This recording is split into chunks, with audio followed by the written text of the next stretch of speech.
What we're going to look at today is some of the basic rules of good graphic design. That's really important to go into when you're using Canva, because just because you're using Canva doesn't mean you can ignore all the rules of design and just do something really chaotic. Then we'll look at what the trouble with Canva is, why there's a problem with using Canva like everybody else does. And then we'll look at making better designs with Canva, how you can get better at it and do more at it and look more unique rather than looking like every Canva clone that's out there at the moment. So let's start off with the basic rules of good graphic design. And these are graphic design rules that I've sort of sourced from all over the internet and all over some graphic design people who I know to ask them what they think is important when they design a piece of graphics, whether it's a flyer or an Instagram post or a presentation. And they came up with a few different things. The first one being keeping your color palette simple. This color palette is the one I've used. It's from Business Station. It's their own color palette. So it involves a sky blue, a lighter gray, an orange, a darker blue, and a dark gray. And they're used in different elements right throughout all their material, whether it's the logo, which contains just about all those colors, or whether it's their online presentations, or whether it's their posts that they're putting onto Facebook and Instagram. Each color has an important role to play. And whilst Business Station may be known best for the light blue, the orange is used interchangeably as well as a feature color. So how you use those colors and how you move them around and use them at different emphases in your designs will be up to you. But I would suggest you probably don't go beyond around 5 colors, because that's when things get really complicated. It's when you've got 3 different pinks and 2 different purples and one orange and then 15 shades of gray. If you can keep that just down to 5 colors that you use again and again in different combinations, it makes everything look so much more cohesive. It makes it feel all that much more together. And it means that everything you produce is going to look and feel great, and it's going to look like you actually produced it.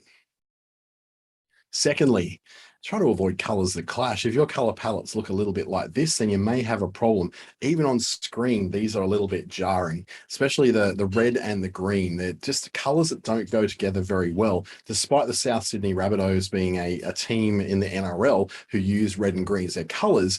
You'll notice there's a liberal splashing of white between them. Red and green don't usually sit together. There's usually a panel of white that goes between them. And that means that there is a bit of a difference, a bit of breathing space between the 2 colors. The same with using a purple and a green, or a lavender and a red. They are jarring together and don't really work. And if you try to use them in great big lots of colors without breaking something in between them, it starts to look a bit weird. Now, blue and green is a bit of a weird one, because sometimes it really does work depending upon the blue and the green that are chosen. So if you're using a really dark blue and a lighter green, it can actually work really well. Or a dark green and a lighter blue also can look really well together. But when you're using them at the same sort of tone together, there's a real clash. Hence the old saying, blue and green must never be seen without a color in between, or unless it's worn by the Queen. I think it's probably without a color in between takes into that principle, like we said with the South Sydney Rabbitohs NRL team, how that red and the green need a color between them, usually white, to make it work well. Sometimes black is a great color to separate those out as well. So colors that clash definitely are really, really hard to deal with on a screen. And as you can see, if you look at these colors too much, they kind of fiddle with your eyes a little bit.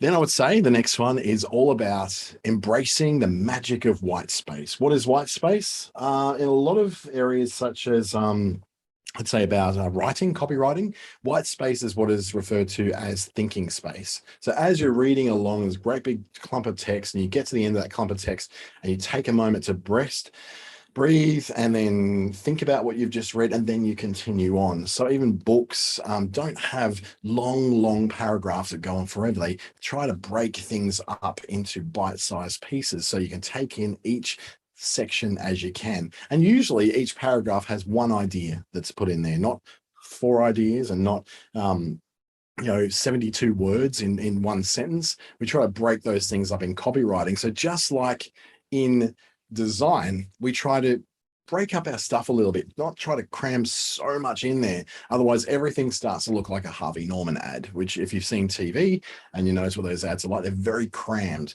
And with that, if you want to cram a lot of information into a screen, including terms and conditions and disclaimers and all that sort of thing, you've got to have the budget to be able to push that stuff through, particularly on digital platforms. If you're talking about Facebook and Instagram, cluttered text is going to be downranked. It's not banned like it used to be in ads, where we used to have like a 20% ratio of text. You couldn't have more than 20% of your graphics being text. They don't do that on Instagram and Facebook anymore. All they do is just push them down. They just don't perform as well because people see them and they just ignore them because they go, too cluttered, too long, didn't read, I'm ignoring it, looks too much like an ad. So white space rather than the clutter we're seeing in that junk on screen is actually a lot of that's retro stuff that's probably worth a fortune, especially that that little coffee thermos thing. It looks like it'd probably be worth quite a lot. Next up, using a visual hierarchy. So a visual hierarchy is all about where your eye goes first and what is the most important message you want to get across. So in this particular sample graphic that I put together, the simple message is there's 25% off, which grabs the attention immediately. Go, oh, 25% off. And then the next message is all stock this week. And then the call to action is where to go to find it. So the hierarchy is, so we start off with the most important attention grabbing principle first, which is the 25% off, then followed by what the qualifier is, which is then 25% off what. Then finally we go, where do you go to get it? And that call to action doesn't have to be massive. It just has to be obvious. And in that hierarchy, I guess it's from top to bottom, but you might have the big thing in the middle with a little bit on top and a little bit on bottom. As long as your hierarchy works where your text is varying from most important to least important. So big text for the most important, smaller text for the least important. And the same goes when you're using photography. So the most important element of this photo is the woman holding a bag being surprised. That's backing up the 25% off. So those two are the biggest items. The all stock this week can be then the other bags. And then the mystore.com.au can just be the floor or the walls, the background stuff. It's background information, which is important, but not as important as getting the attention to put across that message that's saying 25% off and all stock this week. We're probably used to seeing a lot of Canva graphics that are way more complex than this and trying to squeeze in so much information and lists and calls to action and lists of what you got to do to enter for this giveaway, all that sort of stuff. So this is a way of breaking that up. Be also mindful when using patterns, because patterns can do weird things to the eyes, and they can actually, if too strong, can take away attention from the main thing you're trying to present. For instance, if you're trying to show someone a photo of an engagement ring, none of these backgrounds will work for that because they take away too much attention from something which is quite colorless. A diamond has no color, it's just clear, but it's it might be a gold ring or a white gold ring that's on the actual the ring itself and the clasp, not the stone. Then that's going to get lost in a lot of these. It's not going to stand out in that first one particularly, which is overwhelming, so it's not going to work. You'd need to, with that overwhelming one, you'd need something which is very blocky and very obvious, or some words that are very obvious and outlined to make them stand out. So when you're using patterns, try to minimize them or fade them out. So you've got that second pattern on the right, which is one that's a lot more subtle, and you can lighten that even further in Canva. And we'll do a little bit of this as we get further into this presentation and show you how to get that down a bit so it doesn't become quite so obvious. And then, of course, you've got the green one down the bottom. So greens and blacks and oranges and all that, they're very, very strong colors. So they can be a little bit difficult to work with when you're trying to place something in front of it that you're trying to highlight. They can be used, though, as really effective frames. And I'll show you what I mean with that in a moment, too. Likewise, with those, contrast is your friend. So the first one you're looking at was your message here on the first of those patterns is just practically unreadable. It just loses its whole point because it doesn't stand out. The pattern is the main feature here, not the message. Down below, though, we've used a lighter pattern, and of course you can read that a lot more easily, although I'd say it probably needs that pattern to be reduced even more so that that message is abundantly clear. And I've used a thicker font as well to make sure it does stand out just that little bit more. As well as contrast, Simple and readable fonts will make all the difference, particularly if you've got like a fairly complex image. So that first one, these are all the same size, by the way, the same pixel size. It's just that as they show up, they look vastly different in size. So the first one, which is called New Montreal, is a very, very plain Helvetica style font. Very, very clean, very, very easy to read, very, very easy to see. It's not difficult for people with dyslexia to be able to read. And for people who have English as a second language, it's really simple, super simple for them to read. But as we get to more brush and handwriting style fonts, that's when things start to get really confusing. Whilst these can be used really effectively for things like signatures or one word, so the word sale could be quite useful, or using, for your name or something like that, using it for a whole sentence is quite difficult for people to read. What you would normally do is take one of those script fonts, have one word in that script font, and the rest in something a lot easier to read. So if you use simple and readable fonts, your message is going to be picked up so much more easily than when you're trying to use too many fancy fonts. And even if it's part of your brand pack that someone designed for you, even they would probably tell you, don't overuse the script fonts, just use mainly block sans serif fonts or serif fonts, and then add those script and brush and handwriting style fonts only as a feature for a word here or there, or if you want to make a big emphasis on one word so it's really large and much easier to read. Because as you see on the second font example, that's going to be really difficult to read if there's too many words, and very, very difficult to read if you don't have English as a first language. Just say, for instance, you're used to writing in Chinese script or Arabic or Hebrew or pretty much anything, Sanskrit. Well, don't really write in Sanskrit these days in India, but if they did, they would have trouble trying to read this because it's very difficult to reproduce when you're being taught what the letters are in just a plain block font. Making sure your logos are readable and viewable at different scales is important. So this tree doctor one, which has got a few too many things going on. It's got a tree, it's got an orchid, it's got like the intertwined snakes, the symbol of medicine. It's got a lot going on. It's a terrible logo. But then once you take away some of those elements and just look at how you make it big, or how you make it small, how you make it vertical, so in a square format, it cuts it off, it crops it. There's no way to turn this logo into something that fits into a square or circle. It has to sort of sit at a very wide logo only. And if you try to put that on top of a website, the tree at the top is actually making everything really, really tiny and small. So it'll be unreadable by the time you get it onto a website logo. So this can be redesigned by making the doctor under the tree, removing the orchid and maybe put it in the tree. So the whole thing fits in a square or fits in a circle that can be used on Facebook, Instagram, TikTok, anywhere where you're putting your logo. So this is something really good to know when you're designing a logo in Canva, because a lot of us do. My first logo I designed was also designed in Canva. My new one isn't. I've got a whole lot of new stuff now that I work with that I got designed by a pro. But initially, my logo was designed in Canva, and I had to make sure it fitted in squares, circles, and I had long variations. I've got square variations, and I've got black and white variations, so I'm able to use it in all kinds of places. So the problem when it comes to Canva templates isn't so much Canva itself. It's the fact that we're kind of lazy when we go in there, and that's kind of the whole point. We want to be able to do it ourselves. We don't want to have to go through a complicated process to do that. So what turns out happening is that because of that laziness and the tendency for people to go through the quickest route possible to get their design done, is that you can kind of spot a Canva design a mile off. You can see it from a mile away. Now, this particular presentation I've actually done in Canva, so you're going to see some things in here that look very Canva-ish as well. But that cartoon, for instance, you wouldn't have probably known that that's part of Canva, but it is actually part of Canva because I pay for Canva. What generally happens though, if you're, say, a coach and you want to design some new Instagram graphics, what you'll do is type in over the templates coach, you'll come up with these, and generally that first page of a template you're going to see, they're the one of those is one you're going to choose. You might go down a little bit, but the reason why the ones that are there at the top is because they're the ones that are the most popular.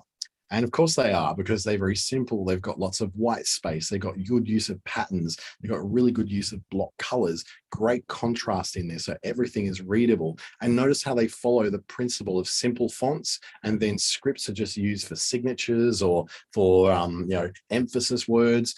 They're following all the graphic design principles in there. So they do look attractive and they draw you to them and you go, yes, I want that one. The trouble is that you and 100 other thousand people are doing that every week and choosing that. And so what happens, you go on there looking for coaches on Instagram and Facebook and different platforms, and everyone kind of just looks the same. It's nothing special. It's all just looking the same. So what we want to do is make sure you've got the ability to be able to look a lot more individual and unique. And you're not going to do that by just simply choosing a Canva template. For example, a person who has a lot more time to waste than I do decided to go and look for where the #1 logo designs on Canva came from. And for a #1 logo template is that first one you see, the Jamila Natural Makeup. So that's a Canva template for a logo. And it's used by more people on Canva for their own logos than any other logo template on Canva. Second is the first #1 logo template for feminine businesses, and quite often has the surname of the person or the first name of the person, and then what they do below it. So it could be Steinfeld Photo Studio, but it could also be Amy's web design, or it could be Amanda's graphic design studio. It could be Brad's personal training or something like that. It's very, very often used. And these same kind of colors, the soft neutrals and the things on like the pink peach tones are definitely something which is really hot right now. And they're getting used a lot. So if you're tempted to use these, just bear in mind that hundreds of thousands of other people have chosen these as their logos as well. It continues on. The #1 unisex logo template looks probably familiar. These all start to look really familiar because so many businesses are using them. So in the first ones, you've got things that, the first one fits really well into a circle and a square. The second one really only fits well horizontally. It doesn't fit into a square at all. Then you've got your third one here, the MIXOLOGIST. Again, doesn't mix great into a square because it pretty much leaves too much space open at the top and bottom. The same with KDTL, #1 logo template for personal names in businesses. So if you are your brand, you are the name of your business, then usually, using your initials in a box with a word with your name underneath it, that is a massively common way of using a logo for your business. And through Canva, these are the most popular ones that are in use across the web. So just bear in mind when you go to create a logo in Canva, it doesn't limit the amount of downloads. It's not like you get that and no one else does. You're going to have a lot of trouble trademarking a logo when you make it in Canva and you're using elements that are just like this. It's very difficult to make any sort of unique statement around that. In addition, these are probably the top familiar versions of Canva templates used on Instagram today. That second one, the giveaway time one, that one I have seen in so many different variations where people put their own photo over it. People just change the colors to various shades of pink. I see it all the time. It's just, and when someone wants to be clever, they'll often use the today's reminder or the just a reminder, and then they just change all the colors to their own colors. So it's nothing particularly outstanding. They're really, really, look, I wouldn't say they're boring. They look lovely. They use all the great principles of good graphic design, using mostly clear, simple block fonts rather than too many script fonts or handwriting style. But they're common. They're really common because these come up in searches for particular Instagram templates very, very early on. So we think we're choosing something that's quite beautiful, but we're also choosing something that our potential customers have seen dozens of times before they've seen it on our particular profiles and pages. So looking at these, you're probably recognizing at least two of these where you've seen, oh God, yeah, I've seen these ones before. And you see them over and over and over, even from Instagram coaches. That first one with the how to influence customers through IG stories, that one I've seen like so many times. And usually what happens in the photo bit on the phone on the phone frame is that there's a photo of them usually being cute. So, and even with the guys, usually them just looking really, alpha male. With the women, it's all them looking really cute. And I'm just drinking coffee randomly in some cafe wearing white. It's just all the same stuff that gets repeated over and over and over. So there has to be a way to take all these great tools and these great templates and just do better. And that's what I'm going to try and show you to do today, is to just be better at what you're doing with Canva by using inspiration rather than just using the templates, to being inspired by what's on there rather than just taking a template and just using it lock, stock and barrel, by using your own elements. And I'll explain that in a minute, as well by the use of emphasis. And again, I'll explain that in just a second. When we get to don't use and be inspired, we're talking about you taking on some of the best ideas that are out there. Let's just say there's leaders in your particular industry or your particular niche, and you look at them and go, oh my God, I wish I could do something like them. You don't copy them. What you do, you be inspired by them. And then you recreate something that's you, but takes elements of what they've done because it's obviously working for them, and take it into Canva. The problem with copying some of the leaders, particularly if they're using Canva, is that you end up looking just like them, and there's no differentiation or point of difference between what they're doing and then what you're doing. You end up just looking like a copycat. Or someone told me once when I did that you look like a poor man's Gary V.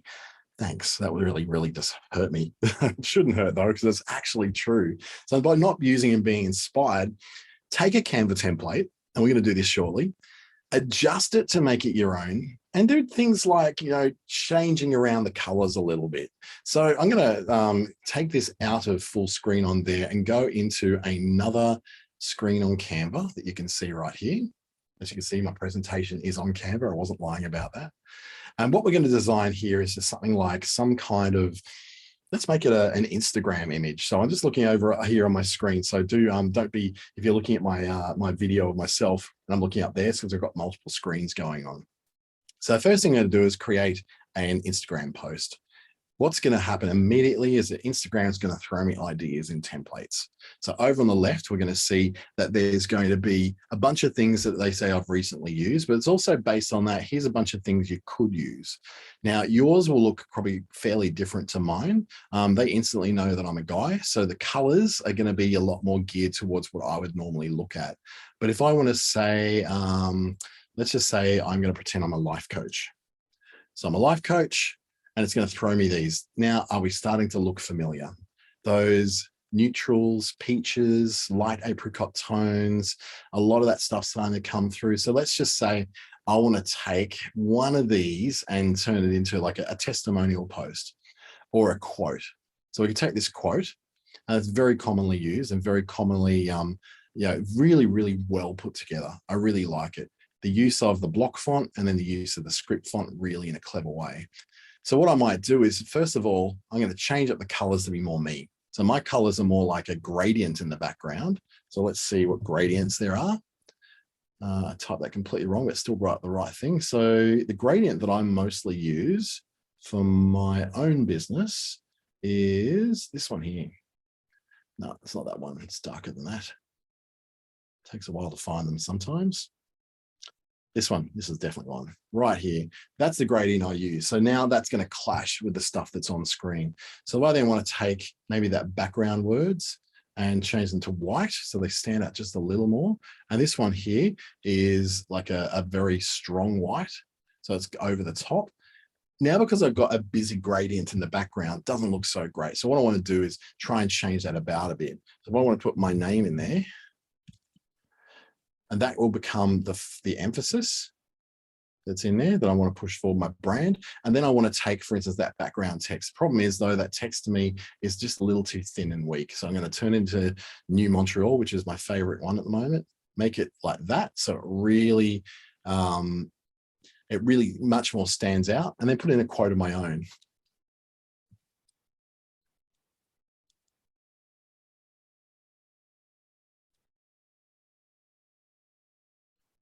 So you can still read it. I can bring up that background a little bit more and just go.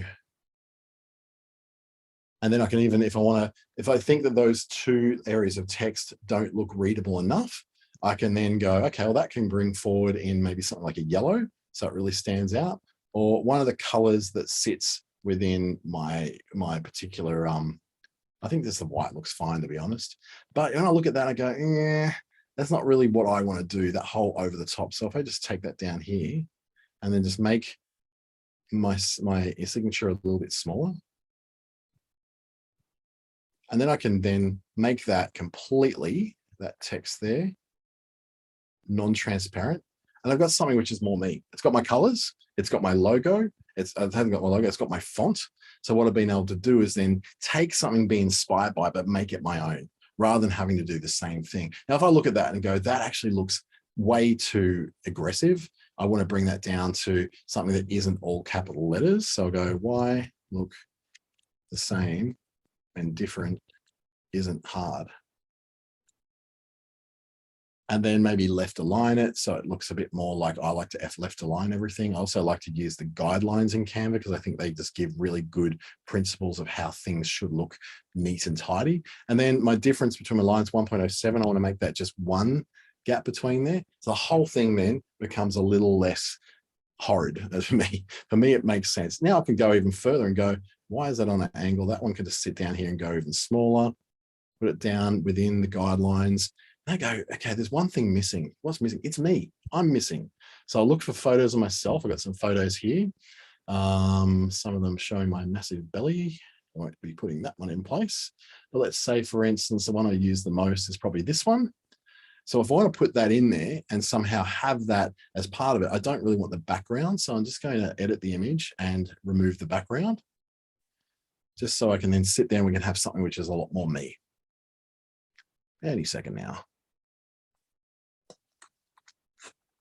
There we go. Now we've just got that. So it's kind of not been the best. So I'll pull that down there so it's a little bit less on there. And I can put me then in here, bring it down there. So I'm still on the screen, and then pull my text up a little bit.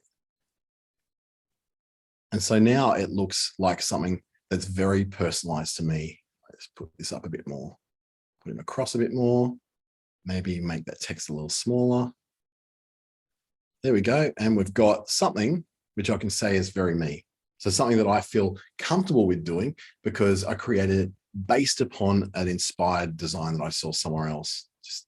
And you just keep going until you find that the emphasis is right. Now, I don't want the emphasis on me. I want the emphasis on the words here. So the words are the biggest object, followed by then myself and then my name. But if I don't want to use that and I want to use something else, this is where we can take into play the next item, which is, if we go back here, is using your own elements. And when you're using your own elements, that's when you get to, firstly, reuse your logo in some sort of way. I've got a great logo I can use that I can use elements of that throughout my graphics as well, using things like animation, which I've used throughout this presentation, and then creating shapes and frames that work for you. So as we go and do that, let's see how that works as using, say, for instance, instead of my photo, I'm going to use some elements of my logo. So I'm going to find my logo, which I've already got in here. It is this guy here. Not that one. I want to use the one with white. So the one. Now, the first thing I want to do out of my logo, I don't want to use my name. I just want to use the logo element itself. So I'm going to just tighten it all in. So I'm only using the logo elements, like the graphical element. And then what I'm going to do is turn it around a bit. I'm going to use this as just a part of a sort of background graphic on the screen. So if I take it out a bit further. So what I've got there is a graphical element that I can tie into everything I'm doing, take it down a little bit so it's not quite so dominating. So it looks a bit more in the background. And then I can do things like, take down the background as well. So it's something a little lighter. And if I want to look something completely different, I can then take in another one of my colors and do it like this. So I've got a completely different look altogether just by taking an element of my logo and then matching it. Now, you'll notice that when I looked at the logo and I wanted to change this here, it took colors from the logo. So in my natural logo, if I take that up to full again, you'll see that it has a lot of different colors in it. So what it did when I went to say, okay, I want to choose a color, it said, well, here's the color that exists in your photos. So what do you want to take? Which part do you want to take? What do you want to change here? The purple fades away too easily. That a little bit naff. You want to look at that? No, it doesn't work either. That doesn't work. That looks probably better, but it's still not quite dark enough. If I take black, it just looks too harsh. I want to take one of the colors I'm working with in the photo. So the only way to work with that, to make it work, so I can still use the colors, is reduce the transparency, I'll increase the transparency of that background, and then bang, I've still got the colors in my logo, but it doesn't look so hard to read now. So you're working with block text. You look at with highlight text, which is in script or handwriting, and then you're using your graphic elements in a way that you're working with contrast and light and shade. So that you're, again, using what we call the hierarchy before. The hierarchy was basically what's the most important thing you want to put in there? These words. So they're larger than my name and they're much more bold than the photo in the background. So that's something I can use. So if I want to just do my quotes of the week, I can even bring it down so it all sits in the middle. So I've got a quote of the week that I want to put up every, say, Wednesday. That's my inspiration day or something like that. Then I can do something that looks like this. Or I can just take out the background altogether and just make it white. So that looks a little harsh because the logo elements need to be reduced even more. So take that down a bit more. There you go. So I've now got logo elements that I can make look just like my brand. So if you've got a logo that's actually got a shape of some sort, you can do that. Now, if you don't have a logo that has shapes like that, let's just say that this is still your message and that's a bit boring. You want to do something more with it. Rather than going into a template and pulling all these elements in here that may not suit what you actually really want to do, you can then create your own shapes. And this is where you start bringing in your own elements again. Creating your own shapes means going to the elements over here and looking for something that works for you. So something that works for you could be something as simple as a ring that goes around and everything there can sit within the ring, and you want to download this as an MP4 video that you can load up to Facebook or Instagram. That's something a little bit different. So, and it's taking a lot of the different colors that are coming out of the logo as well, and out of the colors that are on screen. But if that's not your bang, well, you can take a sphere, spread it out so it takes up a lot more of the screen, and let's make it go into the background. So you don't have to use templates. What you can do, position it backwards and then turn these into white so they stand out. And then you've got something which look, again, different. And if you wanted to really add a little bit more to that and you want to add maybe some elements that you've got polka dots or something like that, just take more of these circles and put them around the outside and just scatter them around in different colors that suit your particular palette. So then there's a little bit more interest to it. So take those, copy them, and they're going to flip them around down here so they make sense down here as well. And if your colors are maybe these this sort of teal through to a purple, well, then we'll take this one as teal. So notice that it's going to give us the colors that are in that gradient. So if I go teal and purple, and then purple and teal, whoops, then I've got something that actually works with my colors if that's what my colors are.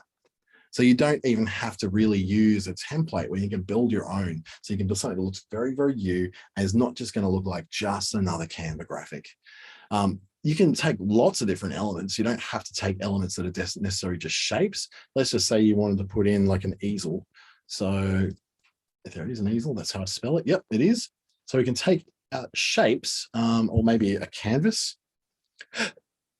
So you can take shapes that you can then put things onto. So then you can make things that seem like your kind of shape. Don't worry that those words are still there. I'll just make them stand out so they're in a darker color.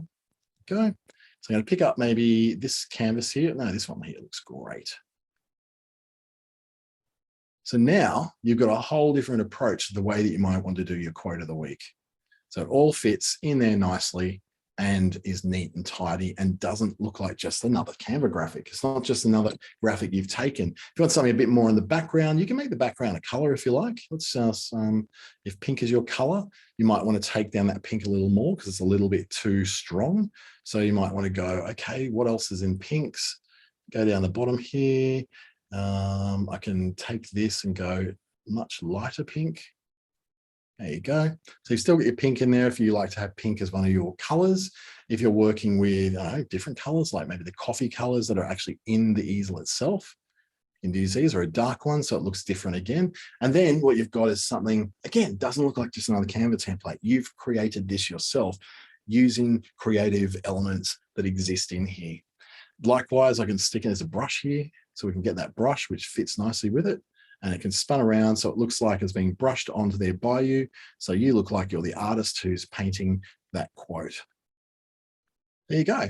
So you've got something which looks much more creative just by knowing what different elements you can bring together. Now, some of these elements are going to be pro, they're going to be in the paid version of Canva, but tens of thousands of elements are not. They're in the free version. So it allows you to then have things that look a little bit more unique and a little bit you. So what I'm going to do is take a particular brand and work in how we might do that by making it stand out more by using some of those principles. So I'm going to go and look at maybe Trademark Plumbing is a friend of mine. She'll probably kill me for doing this. No, she won't. She's pretty good. I'm going to look at what their colors are. So I helped them out with this website quite a while ago. So they're very much the reds, the blacks, and then whites. That's who they are. So let's copy their logo in there. We go, what do we actually want to do with Trademark Plumbing? So it's not a very easy to use logo. So I might want to put that down there, and we grab the name. Come on, out of the way. Go back to their website. I can see Trademark Plumbing and Gas Fitting, Proprietary Limited. So I'm not going to be really able to copy that too easily, but I'll try. So it puts it in there. I've got the text in there that sits next to their logo. So if we go, okay, that's what they're putting across, that's what they're doing. I got to think of how am I going to put in their elements of their logo in a way that doesn't look completely nasty. So what I'll do is use some elements over here. The elements I'm going to use is a box. I'm going to put the box down the bottom, and I'm going to make it black. So I'm going to fit all their elements of their logo in the bottom here as a bar at the bottom. So I'm going to take black. I'm going to pick the document black, not just plain black. Put it over here. Bring it forward, position. Forward, take the name, and I'm going to change the color of that to white so we can actually see it.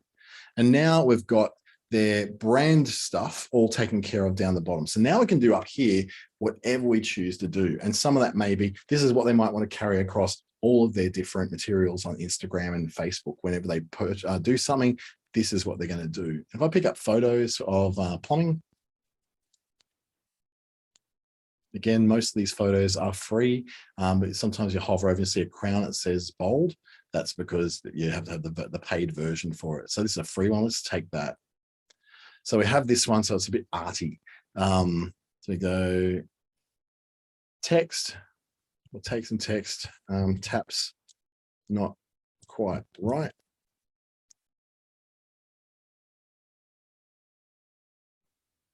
Now that's not really standing out that much, so I might want to just make that a bit thicker so it does stand out a bit more.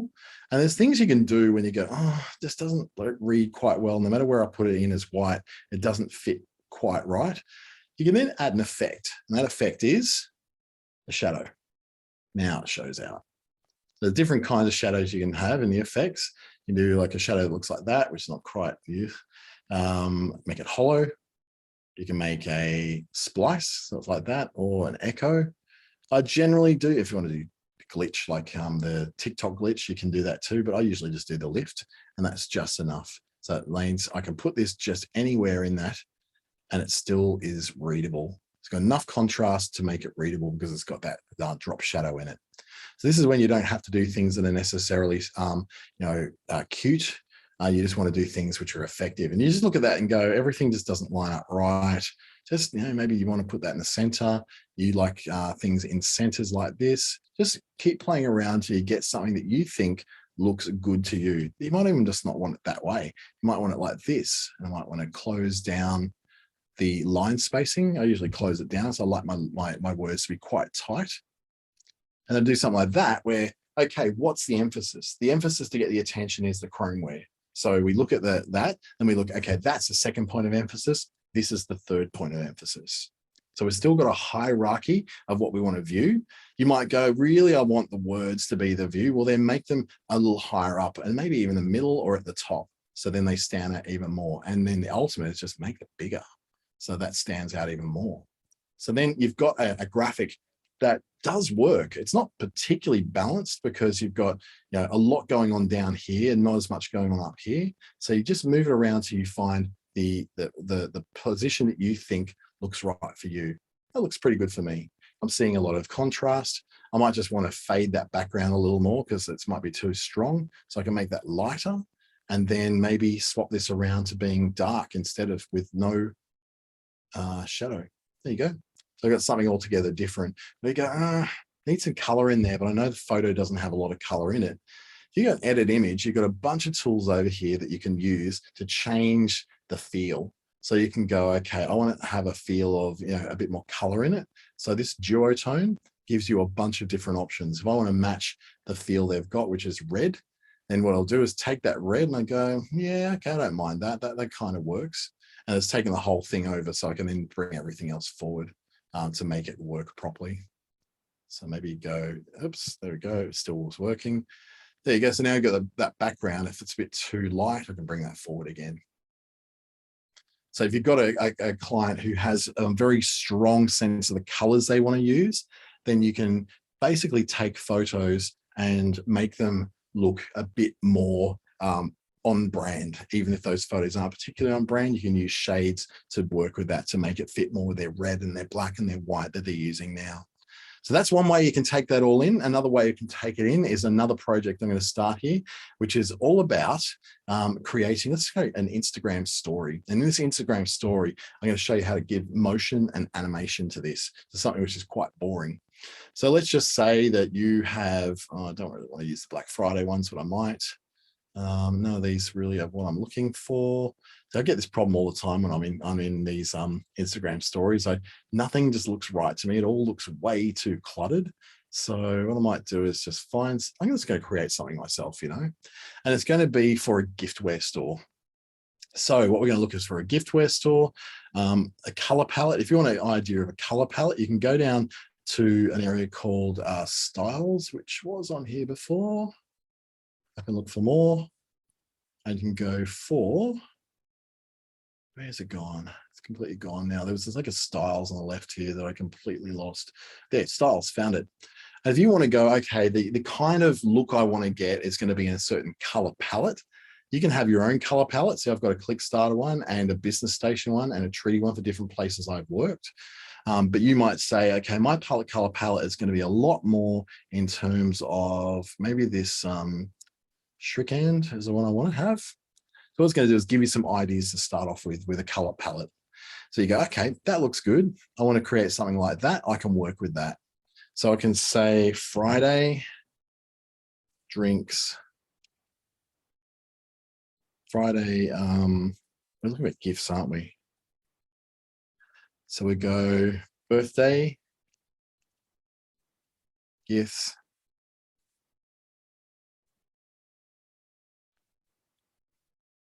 that aren't lame. Now I'll break that up a bit so it's more readable. Bring that together a bit more. And so I've got like a message now that I want to have, which is birthday gifts that aren't lame. So that's my core message I want it to understand. And then I'm going to put some elements in there that are kind of gifty. So I'm going to go gift. And it's going to give me a bunch of graphical elements that I can play with. Now, not all the graphical elements are going to be static. Some of them, like this one, are static. So we can put that sort of in the top here, so it sort of stands out, birthday gifts that aren't lame. Still kind of works with the color palette, but you might just go, you know what? As I look at this, I look at the colors that are in there. Let's work with the colors that are in the photo. So it gives me a range of colors in the photo. So I can go like that. And suddenly it does actually look a lot more cohesive with what's in there. Even the pink or the yellow, not so much. Maybe that one, not so great. I want to go darker. I'm going to go around that mid-tone. I really like that. So often pulling out the colors that are in the photo is a great way of making your background, the other elements match, even if you chose a different color palette before. So I'm going to change everything, which is this color now to this color, change all. And in that second one, I've also got that change. Now, what I want to do is make this pop. I want to make it really stand out. It's an Instagram story, so it's going to have to have movement and all that. What you can do with this element now is animate. So this element, you can make it go, let's just say it's neon, so it flashes. You can make it pop, which actually makes sense for it. You can make it stomp in like that, or you make it tumble in, rise, pan, breathe, so it actually grows. It's a bit slow for me. But I'm thinking something along the lines of popping it, make it pop so it really stands out. And then the whole thing, I'm going to move down. So it still sits in the middle. There's plenty of room at the top and at the bottom. So you've got that birthday gifts that aren't lame. The second part of the story is you're going to start looking at what those gifts are. So I'm going to start looking at watch. So a watch. I'm going to find a picture of a watch. So in this one, what I might want to do is have everyone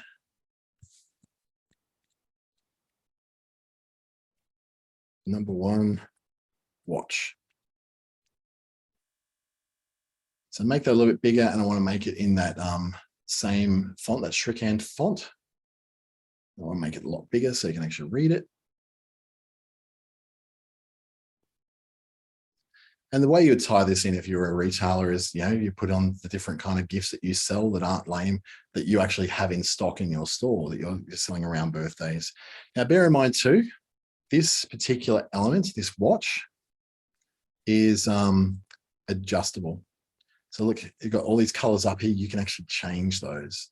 So you can change, you know, that light green to something that's just more in your color palette that you want to work with. So the photo we had before, and so these colors are like dark pink, maybe a yellow or a burnt orange, dark pink. That looks all right. We might work with that. And then we've got the background color. So the dark one there, we're going to make a lighter pink. And this little one here might just make it white. So then we're working with a watch as animal, and this whole thing can animate as well. We can make that grow. We can make it drift. Tectonic's a bit slow, popping again or baselining it. I think the pop works every time. So in all this, we want to make each one of these elements of the story last a lot longer. So I go to this one and I tap on it. Notice at the top, it says 10 seconds. So this particular animated element is going to take 10 seconds. I want each one to last for 15 seconds so that people can tap on them to go to the next one, but I want it to linger as much as it possibly will. So up here, I can go, the timing goes to 15. And now this slide is going to last 15 seconds. Next slide is currently at 20. So what I want to do is make this one 15 seconds as well. So the whole thing is 30 seconds long. Then I create another episode, gives me the same background. Let's find another gift that's not great, not lame, like a mug. I like mugs. I always seem to break them and lose them. So I think that works. Look at this. Now it's in kind of our color range that we love. Put that one in there. Number 2. And go mug. So I didn't delete my words. So I got my mug now. So the same thing. I want to make this animated and popped. And then I want to make this whole thing. So if I tap on the background, change that to 15 seconds. And now we've got 45 seconds worth of story that's going through. So you can go, number 1 is a watch. Number 2 is a mug. And just pretend we've done 10 of them. We're going to go to the end. Now you can put in your logo. So I'll just go logo. We'll just find some old logo that no one's using. Probably not that famous logos. We probably need a logo that isn't quite so famous. So we can do this one. And our shop might be called Gift Tree. So we're doing something without using templates. We're creating our own. It's taking us no longer to do it because we've kept it simple. What we've used is, one of those principles was white space. So even if it's a different color, that's white space because it's got no clutter in it. So there's one message on here per screen, so it keeps it really simple. And now I can make all this in our color palette that we chose before. Make then a lighter one, make this one, this color. So everything fits in our color palette again that we chose. And I can then have the name of the company. If I've got a name of the company called the Gift Tree. And let's match the logo, the font. Bring it out across so it's the same width as the logo. And I want it to be fitting into our color palette. So we just take that and turn it into one of the colors that is in use. Probably this one, dark one. There we go. So again, I want to make this last longer. So at the moment, it's going to animate and pop. And maybe we'll fade in this other one. So it looks nice and effective. I want it to last 15 seconds. So get the maximum out of it. So if I want to see now what this looks like, I can play this through. So it lasts for 15 seconds. Otherwise, I can make it go on to the next one. Any moment now, we'll go across there, 7, 8, 9, 10, 11, 12, 13, 14, 15. How about maybe we change each of those to 5 seconds just to make it a bit easier for us to watch on screen right now. So you get really, really quick and really good at these things the more that you do them. And when you design your own, you're actually using the full power of Canva rather than just using templates. I know we've been encouraged through so many webinars to use templates because they're simple and easy. What you want to do is do something which is actually going to work for you. So here we go. We're going into number 1, watch. And then in a couple of seconds, we're going to go number 2, mug. And in a couple of seconds, then we go over to our final screen, which is usually the message which you want, a call to action from Gifttree, and you can have your website in there and just saying, visit this particular website, gifttree.com.au. So you've got something you've made yourself that works with whatever your brand colors happen to be. You're using all those really good graphic design principles by using block letters where you can, very small use of fonts that are scripty and handwriting like. Making sure there's plenty of white space, not using patterns where you don't need them, because we don't really need a pattern in here. You could add patterns in this. I could, take a pattern and put it in the background. So I think I was going to show you how to do that. So let me just take one of those patterns that we had from before, say for instance, one of the ones that aren't so heavy. There was a really good one we used before in the examples. Come on, buddy, up you come. So something like the ones that have got like the light leaves and things in the background are really good for using as patterns, or even something like this can be quite useful in the background. So I can pick up a pattern, put it on the background, it fills it in, and then I can change. So it's got some color in there that I can change to. So I want to just reduce it a bit so it's not quite so. Now that is use of a pattern that doesn't look busy. It actually looks really quite cool.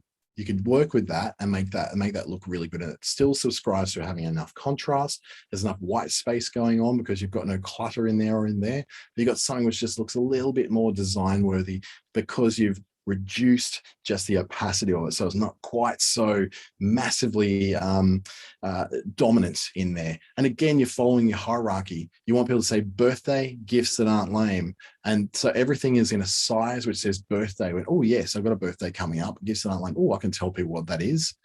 Hierarchy is the watch. The important message is right there at the center.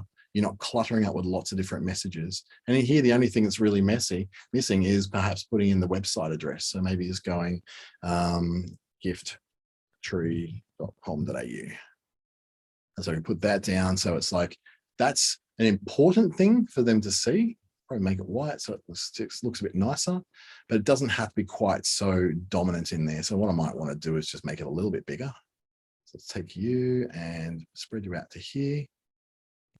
So then your important thing is putting your brand together. And if I highlight everything, I can then drag it up and bring it to the center. So it does look nice and central.